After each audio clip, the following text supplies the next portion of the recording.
Welcome back to Crypto Bit Law, where we discuss all things cryptocurrency and regulation. What we're seeking to do with this channel, we're trying to describe to you how regulation is coming for cryptocurrency, and whether it's for better or worse. We're used to it being maybe more like the wild, wild west, but now we're seeing a push for regulation, and we're seeing how it's affecting the cryptocurrency space in so many different areas. Today, I want to talk about something that's very important to the cryptocurrency space. It's the Bitcoin spot ETF approval that Grayscale Bitcoin Trust is seeking before the SEC. This decision by the SEC, it's still pending. It's going to have a great effect on whether the Bitcoin cryptocurrency itself can be traded by the average investor who does not have cryptocurrency know-how or the ability to set up a wallet. It really can lead to a great expansion in cryptocurrency and Bitcoin exposure. So it's an important issue, and the other aspect of this is we want to try to determine, based on what the SEC has been telling us and been telling the applicants for the ETF approval, where they're trying to go with this regulation. We think we have a general idea based on what the decisions and what the comments have been, what they're going to try and do. So without further ado, I'd like to start with a few definitions. First, we'll start with a couple of financial definitions that we'll need to understand the issues here in this video. First, the definition of an exchange-traded fund, the subject of this video. That's what an ETF stands for, exchange-traded fund. The fund is an investment vehicle whose shares are actively traded on an exchange. So the vehicle is itself a company who has shares that trade on an exchange. The company itself doesn't operate, it holds other assets. It can hold securities, it can hold commodities, or other assets. The share price for the ETF generally will reflect the performance of the assets it holds. This is an important definition, of course, because we're talking about an ETF, but keep in mind that this is a company that holds securities or commodities who themselves may be traded. So the security may have a share price. Well, it will have a share price. The commodity may have a price where it's traded on a different exchange. The ETF holds those assets, and its shares are traded like it's another company. So in a way, its share price will generally reflect the performance of those assets, or how the market perceives the ETF is balanced, the assets that it holds and the value of those assets. The second definition is a derivative. This is important because we'll be talking about the difference between a future and a spot ETF. A derivative is a security whose market price is derived from the value of another underlying asset. The classic example is a futures contract.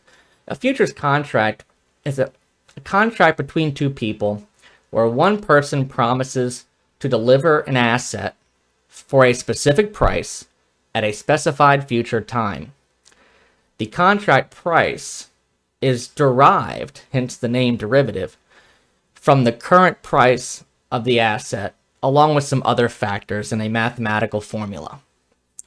Futures contracts allow investors, depending on which side of the contract they decide to take, to either hedge against unexpected movements and uncertainty in the market for an asset, or to speculate on the other side on the direction of the asset's market price.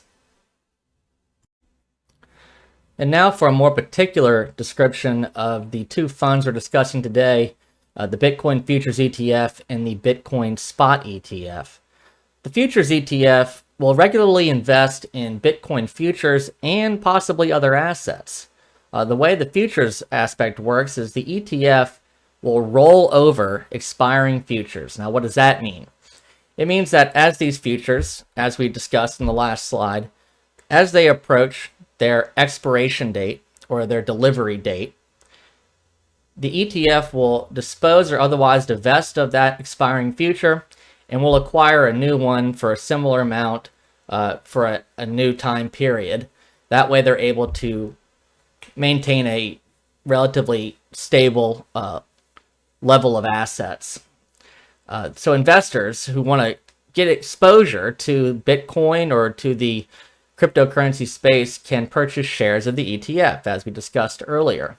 Now, some of these futures ETFs, such as the Pro shares, I believe, they also invest in other assets that are cryptocurrency linked. So this is a good way for investors who want some exposure to the cryptocurrency space, but they're not exactly sure how to get in, and they'd prefer that a sophisticated investor do it for them. These products are definitely helpful, but they're not going to track the specific price of Bitcoin like the Bitcoin Spot ETF. The Bitcoin Spot ETF only holds Bitcoin. It doesn't hold derivatives like futures. It doesn't hold other securities. It only holds Bitcoin. Its sole purpose is to actively manage its Bitcoin holdings to closely track the current market price of Bitcoin. In other words, they're going to consistently, every day, redeem and purchase Bitcoin to make sure that the Bitcoin that it's holding is an accurate reflection of the market price of Bitcoin that day across a number of exchanges. There's actually a method they use to average out the Bitcoin price across different exchanges. So this is a way for investors who want direct exposure to the price of Bitcoin, but they don't know how maybe to get a wallet, or they don't have the know-how to get into the actual holding of cryptocurrencies. This will allow the investor to purchase shares of the spot ETF and effectively own Bitcoin without the need for such know-how. As you can see, this is be a very important asset for an investor who doesn't really know if they want to get into learning about wallets and sending to public keys or private keys and all that stuff. And I mean, even me, I've been in the cryptocurrency space a long time, and each time I send something, I know I'm double and triple checking. So you can see that there are a significant number of people who want exposure to Bitcoin without having to deal with that sort of risk. They'd rather someone else handle it. And this spot ETF would allow them to get that precise exposure to the Bitcoin price, more precise than a futures ETF, for example. So, where do we stand with each of these types of funds? The current regulation of Bitcoin ETFs differs between futures ETFs and spot ETFs. Several Bitcoin future ETFs were recently approved for listing on commodities exchanges. Those ETFs are subject to the jurisdiction of the Commodities Futures Trading Commission, who's in charge of derivatives trading, futures trading, but not necessarily securities exchanges. The Securities and Exchange Commission, the SEC, who voiced approval for Bitcoin futures ETFs, has consistently denied applications for Bitcoin spot ETFs. Now, this seems curious. What do they say? They cite the risk of market manipulation of Bitcoin as the primary reason for these denials. Now, you may be wondering, wouldn't that same risk be present in the future Bitcoin product? Yes, you would think that that risk would be there, but as we'll see, there are some legal definitions that lead to these differing conclusions, and it may shed some light on what the SEC is thinking when they actually voice approval for a futures ETF, but not for the spot ETF. And that brings us to our applicant, Grayscale. Grayscale, as you can see from their website, is the world's largest digital currency asset manager. They are owned by the ubiquitous Digital Currency Group, You've probably heard of them. They're a major player in the cryptocurrency space. They operate a series of investment trusts that invest in individual cryptocurrencies. You can see here on their website, as I pull this menu down, they have a series of these trusts. Bitcoin, they also have Ethereum, Litecoin, Solana, etc. Now, why isn't it good enough that they have a trust, and why do they want to seek an ETF designation? Well, ETFs are able to engage in more frequent trading than a trust. So a trust, they list their shares on a particular exchange, allowing for trust shares to be exchanged. And the trust share price will frequently diverge from the underlying Bitcoin price. Not what you want with the spot ETF, right? And the reason that is because the spot ETF needs to engage in continuous redemptions throughout the day to be able to hold that price to the underlying Bitcoin price. Now, Grayscale, not the first investment fund to apply for a spot ETF designation, and the lawyers for Grayscale, Davis Polk, recognize that although the application is still pending, the conditions that the prior applicants faced are no different than those that Grayscale faces.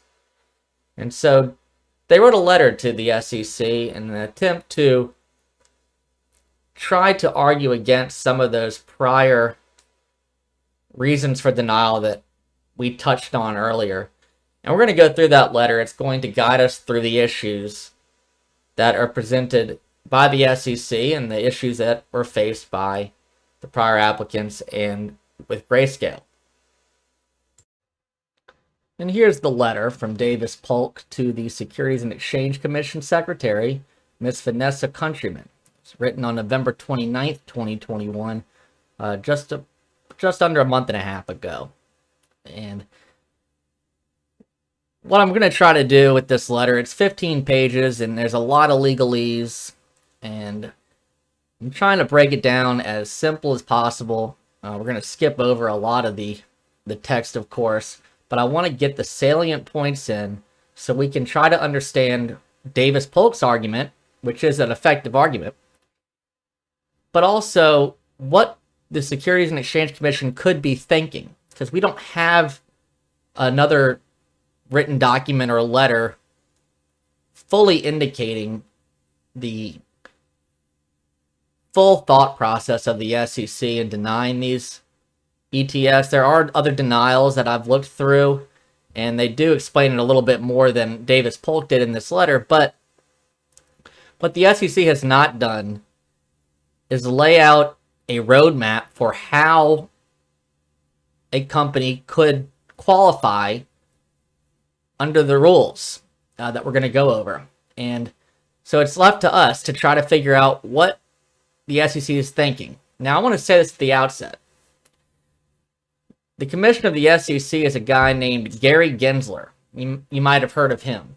Now, Gary Gensler is a former head of the CFTC. He's been in government a while. He was at Goldman Sachs before that. But between his stints at the CFTC and as commissioner of the Securities and Exchange Commission, he was a professor at MIT teaching a class on cryptocurrencies.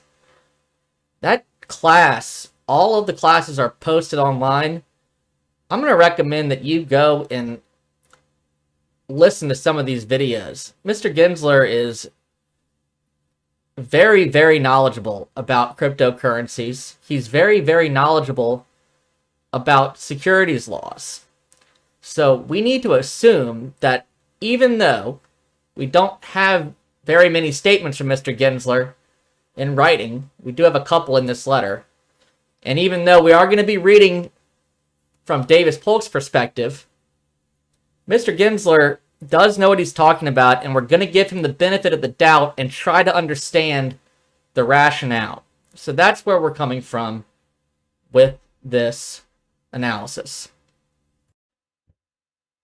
First, we want to ask, what exactly is Grayscale seeking to do under the laws? And that's laid out pretty clearly in the first paragraph. What Grayscale wants is to be listed on the NYSE, the New York Stock Exchange, pursuant to a Rule 19b-4 under the Securities Exchange Act of 1934. Now, just a little bit of background. There were three major regulatory acts passed during the aftermath of the Great Depression, or during the Great Depression. The first was the Securities Act of 1933. That's not going to be relevant to us here. The second one was the Securities Exchange Act of 1934, referred to as the Exchange Act throughout.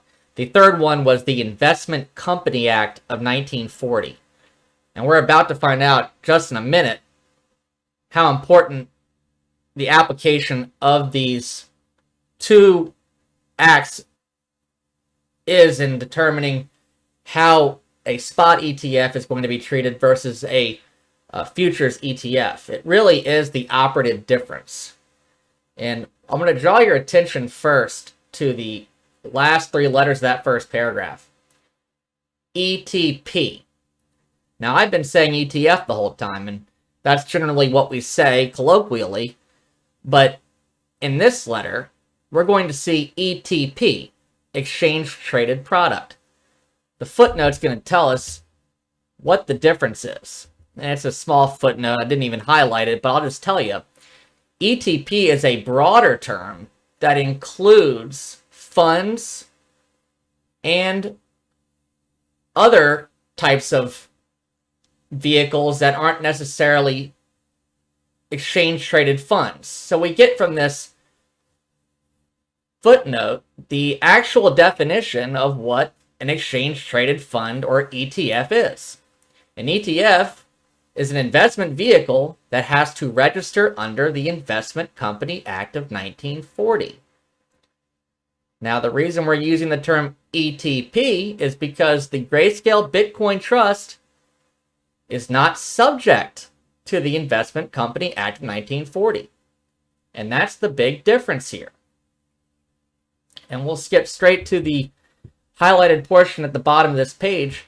The reason why the Grayscale Bitcoin Trust is not subject to the 1940 Act is because the only asset it holds is Bitcoin, and Bitcoin is not a security. Now, you remember, we defined derivative for a reason. A derivative is a security. So a Bitcoin futures ETF is holding securities and is therefore required to register under the Investment Company Act of 1940. Grayscale holds no securities and is therefore not an investment company under the Act of 1940. And you'll see why that's important in a moment. So now we'll skip ahead to page 4 of this letter. This is the rub of the argument.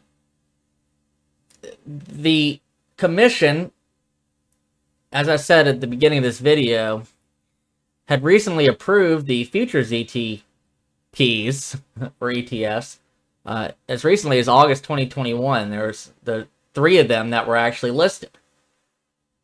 And the reason that they deny spot ETFs is because of the risk of market manipulation for the underlying Bitcoin asset. The rub of the argument put forth by Davis Polk here is that the risks faced by the spot ETF and the futures ETF are identical. And we alluded to that when we were discussing the difference between the treatment of the two earlier in the video. And they're going to use this disparate treatment to argue that the SEC is acting arbitrarily. It's a term of art under the Administrative Procedure Act, arbitrary and capricious. When a regulator is acting arbitrarily and capriciously, that's code for, I'm going to have a judge overrule you, regulator, even though you have much discretion in enforcing your regulations, once you've acted arbitrarily and capriciously, the judge does have the ability to overturn your decision. So that's the rub of this argument. Davis Polk is essentially saying, look, we believe that this does constitute arbitrary and capricious behavior because the underlying risks are exactly the same. And there is no difference between the futures ETF and the spot ETF and how market manipulation of Bitcoin on crypto exchanges would affect the price of those assets.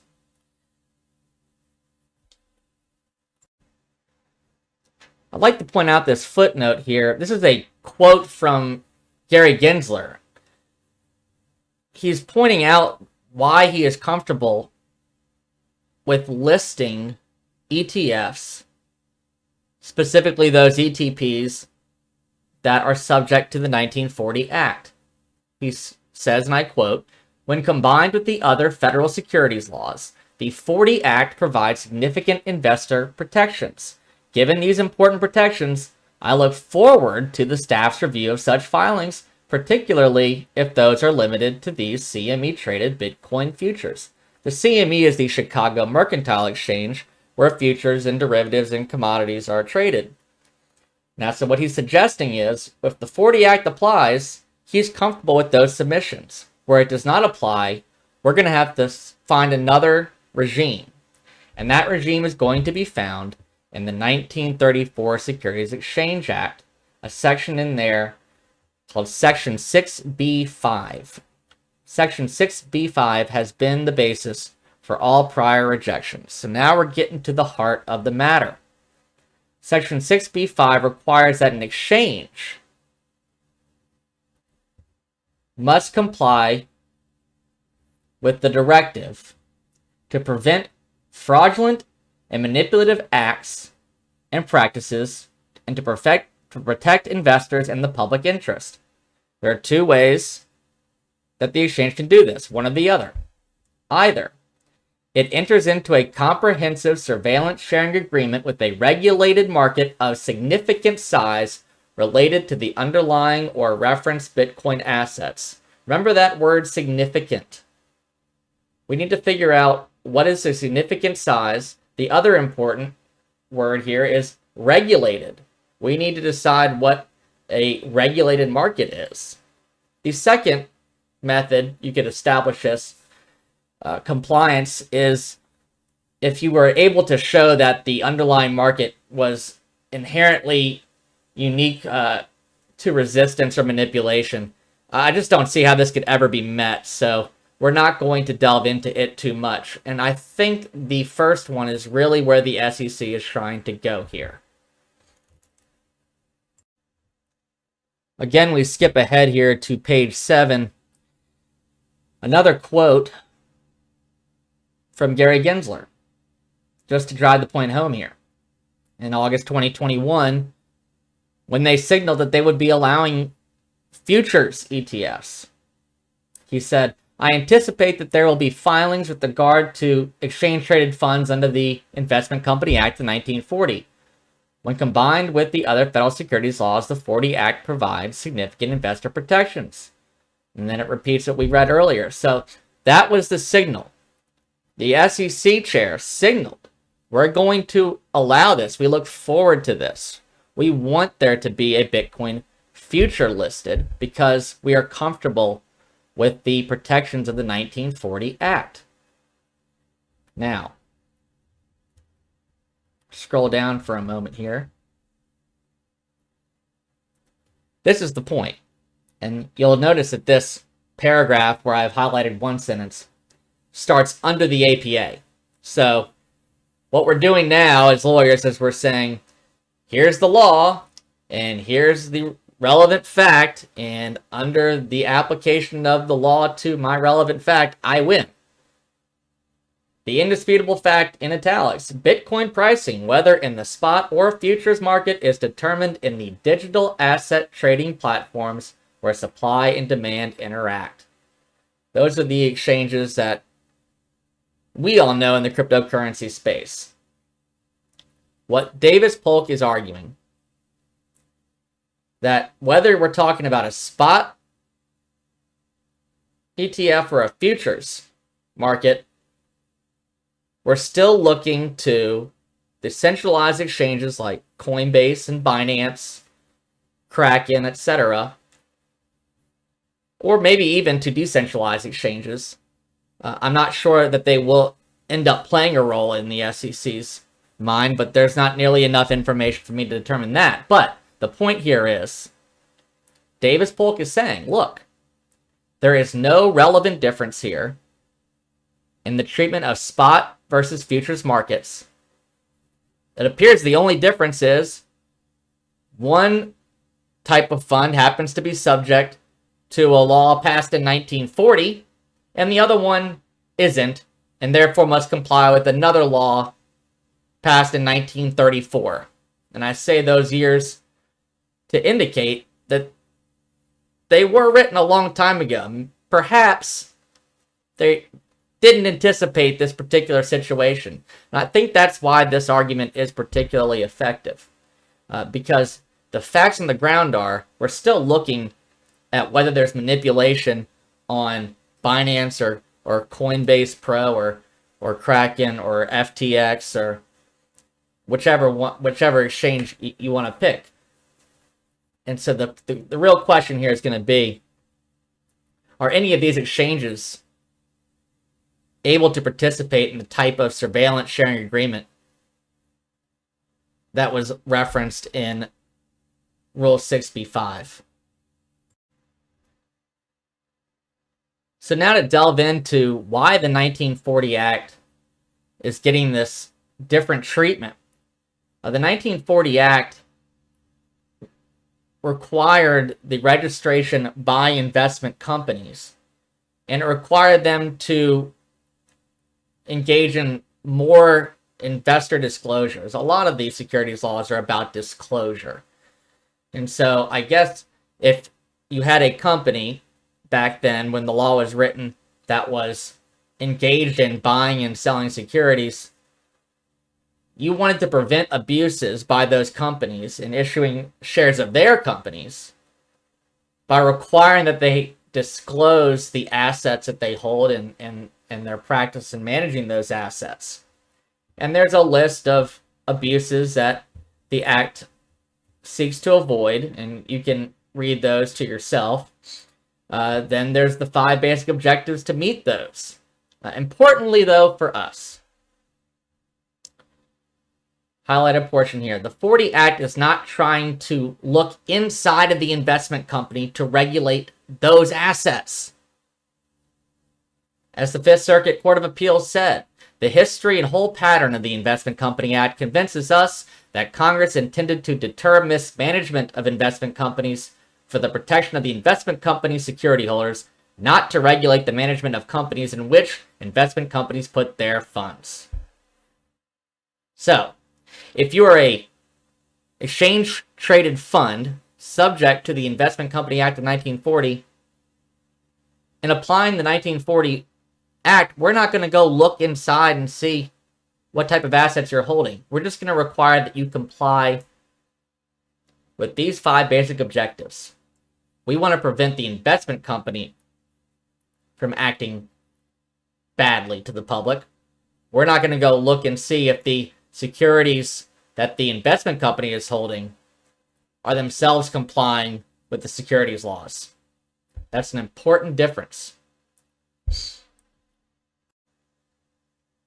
Now, you may be wondering, if Bitcoin futures ETFs are listed on the Chicago Mercantile Exchange, wouldn't that futures market be enough to satisfy the first requirement under 6b-5?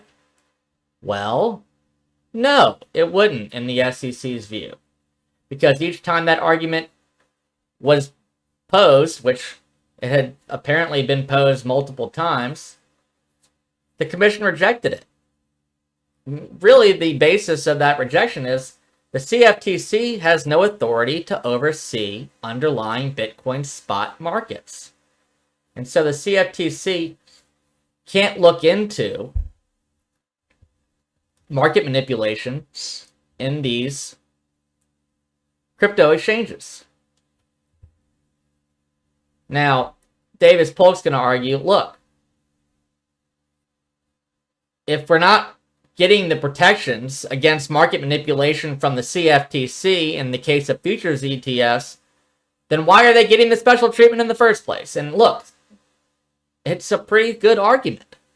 It doesn't seem to make sense with the facts on the ground. Why is the SEC doing this? Now, of course, we'll skip straight ahead to header C. This is what I've been saying, that they've just come out and said it. The commission standard for approving the listing of spot Bitcoin ETPs is arbitrary. And this is also, at this point, seemingly true. Impossible to meet. Because we have these two alternative ways to get compliance, but we don't have any roadmap from the SEC as to what would satisfy them. As I alluded to before, what is a significant market? There has never been an exchange put forward to the SEC that has satisfied the 6b-5 requirement in the case of underlying Bitcoin assets. Now, it's never actually quantified what significant means or what a significant size is. It also has repeatedly found that no regulated market for Bitcoin exists. Not even the Chicago Mercantile Exchange. So how could it possibly hold the spot ETF responsible for making sure there's a surveillance sharing agreement in place with an exchange that doesn't exist?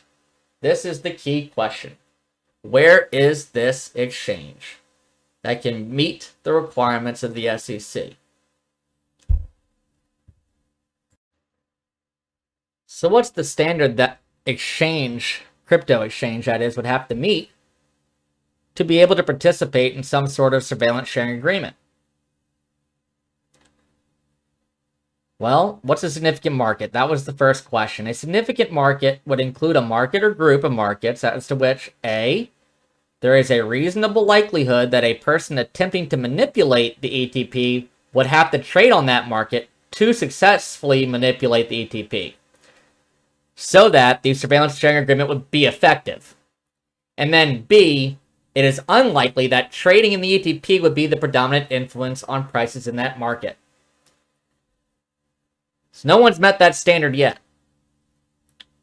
Possibly because there's not enough volume of Bitcoin trading, or there's insufficient regulation. The only candidate that anyone's been able to almost successfully argue seems to be the CME, which is a good argument by those lawyers because they're suggesting, look, you just approved these CME products. The CME is a well-respected exchange. I mean, it is the derivatives exchange in America. How is it not a significant market? But I believe the SEC is looking underneath to where the crypto trading happens. And that's where we're going to leave this letter and take a look at what is going on in the crypto exchanges and what may be the solution that the SEC is looking for, and maybe they're working with some of these exchanges to get to that solution. Now, in summarizing the letter, we have to acknowledge that Davis Polk and Grayscale do have a meritorious argument. Not only is it true that the underlying risks of market manipulation apply equally to both futures and spot ETFs, but the SEC has effectively prohibited a spot ETF by not providing any enabling guidance to go along with its denials. Everybody that applies for these spot ETFs appears to be guessing as to what's going to be allowed, and once these futures ETFs were allowed, and then you had another spot ETF denied, it's really given a lot of the big spot ETF applicants cause for confusion and concern. And to add to it, the SEC didn't affirm or deny the application from Grayscale. Since that letter was written, they went ahead and postponed it. Now, maybe they're going to come out with a decision this month. I know there were a couple of other spot ETF applicants that were also postponed. The question is, what are they waiting for? As we alluded to, it appears that they're still looking for an exchange or a market of significant size and sufficiently regulated that can participate in a surveillance sharing agreement with the spot ETF in their exchange. Now, that's why I brought you to Nomics. Nomics is a site that lists cryptocurrencies, their prices, and price changes. Their market cap is, of course, how it's listed. But there's also the daily volume over here on the right. Talking about Bitcoin, Bitcoin's daily volume is 32 billion as of right now. There's this metric over here on the right of the volume called transparent volume. Now, some of you may be familiar with it. Some of you may glance at it and wonder about it. We're going to talk about it a little bit more here because I think this is the exact issue the SEC is looking to address. Now, transparent volume, it says 43% for Bitcoin. That's less than half is transparent. Now, let's see what transparent means. Hover over this. That's $13 billion of volume today. It's from transparent exchanges. 42 plus 14, that's 56%, is fair or worse, poor. So there's more volume on these less than transparent exchanges. Let's see what we're trying to get at with transparent volume. Transparent volume is explained in this article on Nomics. And this is the best way to explain it. Transparent volume is trustworthy volume.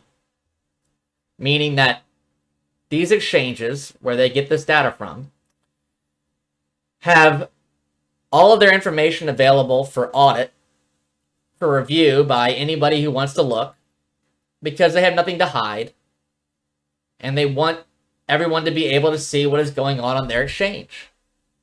Typically, an exchange that doesn't want to share that information is engaged in some of this activity like wash trading and fake volume. Now, wash trading is illegal in the securities markets in America.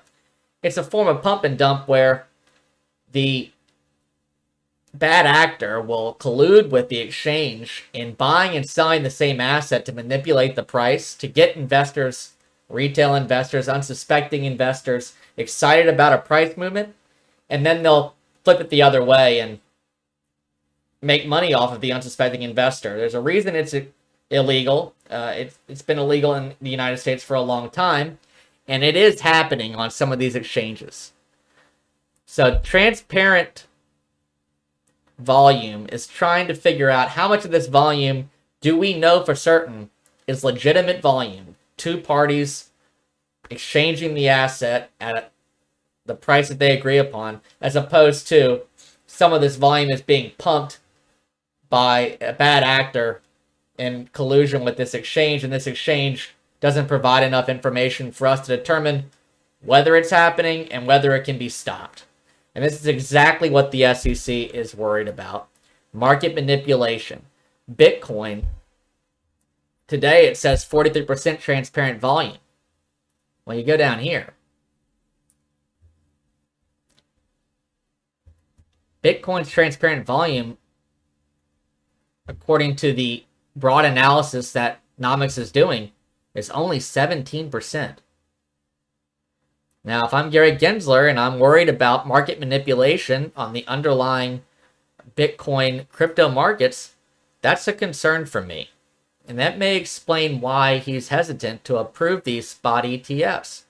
Because maybe he's waiting for an exchange that will be able to participate in a surveillance agreement. Now, that exchange has to be of sufficient size and insufficiently regulated. I don't know if this market is there yet. I don't know if it needs to be a syndicate of them, but we do recall that a couple of weeks ago, the heads of Coinbase and FTX did appear before Congress. These centralized exchanges appear before Congress for the first time to discuss issues that arise in trying to legislate this cryptocurrency market. And that's why we're here talking about this today. Scroll up just for a second here. Let's read this paragraph right here. One of the SEC's major concerns in approving a Bitcoin ETF, and we know spot ETF, is the percentage of trading volume that is unsurveilled and subject to manipulation, toxic influences, etc. That is the point. That is why they put transparent volume up. They are trying directly to meet the concerns of the SEC. And Nomics is not only doing that, they're doing a broad analysis of transparent volume to try to get a grasp of what is going on in this cryptocurrency market. Maybe the Wild West is coming to an end, everyone. And that's why we've been telling you, regulation is coming. And this is one area where it is salient right now. Now, I will point this out. I don't know if this is relevant or not, but I pointed out at the beginning of this video that Grayscale is owned by Digital Currency Group. Well, as it so happens, Coinbase, who was at that hearing, one of the more well-known exchanges and is growing in America, also was at that hearing, and they are owned by Digital Currency Group. And for that matter, Nomics is owned by Digital Currency Group. So perhaps Digital Currency Group is working on this right now to try to be that market that tries to satisfy the SEC, and in so doing, get their Grayscale ETF approved. Now, I don't know if it's all coordinated in that way, but somebody needs to step up and do it, because the SEC is not going to approve this ETF. And whether we like it or not, regulation is coming, and we must accept that some of these bad exchanges are going to go by the wayside. And when that happens, and we get approval of a more traditional ETF product, I can't believe I'm saying an ETF is traditional, but more traditional than a cryptocurrency, that's going to bring in a lot of more conservative investors, and that can only lead to pumps of our bags that we've been holding, waiting for, imminent wealth. I mean, the only way this is going to happen, and we're going to see the changes we want to see, is we need to embrace some regulation. It's happening. There are other areas of regulation we'll discuss in ensuing videos that maybe are problematic, but this one is salient right now, and we'll see if there's a decision this month on the Bitcoin spot ETF. But I can tell you, the SEC is looking at it hard, and so are the bigger players in the cryptocurrency space. So with that, I'll leave you. We will be reviewing this when we get a decision from the SEC on this spot ETF. In addition, we'll be putting out other videos to look at some of the other regulatory issues that we think are coming down the pipeline. Please subscribe and like the video. Comment if you'd like. We'd love to hear from you. Thanks for listening.